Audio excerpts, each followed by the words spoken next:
Felix Demuta, Turnen.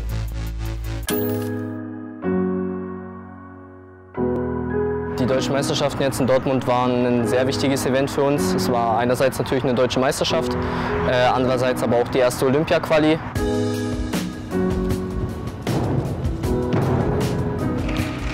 Also wir haben am Boden gestartet. Boden war eine neue Übung für mich, die ich geschafft habe, allerdings nicht in der Qualität, wie ich es mir erhofft hatte. Das zweite Gerät war Pauschenpferd, das lief gar nicht gut, da musste ich leider einmal das Gerät verlassen. An den Ringen musste ich leider dann einen Zwischensprung in Kauf nehmen, der mich fast einen halben Punkt gekostet hat. Und am Sprung bin ich dann auch nochmal gestürzt. Barren konnte ich eine persönliche Bestleistung für mich turnen, das war sehr gut und sozusagen auch ein bisschen mein Rückkampf.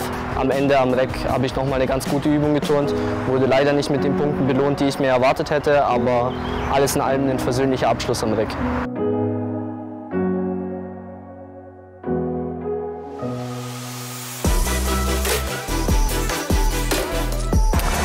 Heute Abend war die zweite Olympia-Qualifikation im Gerätturnen in der Olympiahalle in München.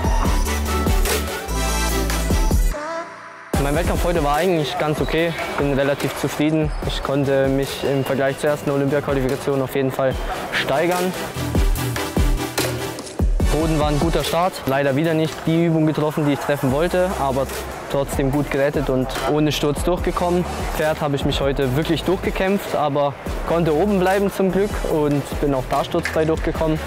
Ringe war eine sehr gute Übung für mich, mit der bin ich sehr zufrieden. Sprung war durchschnittlich mittelmäßig, so wie ich den eigentlich immer machen kann und das hatte ich heute auch vor.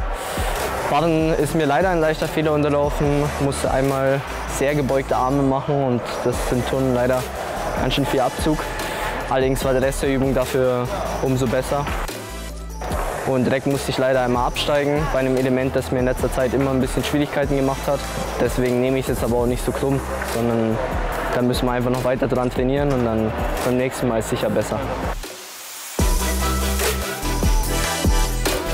Ja, leider wurde ich nicht für die Olympischen Spiele nominiert.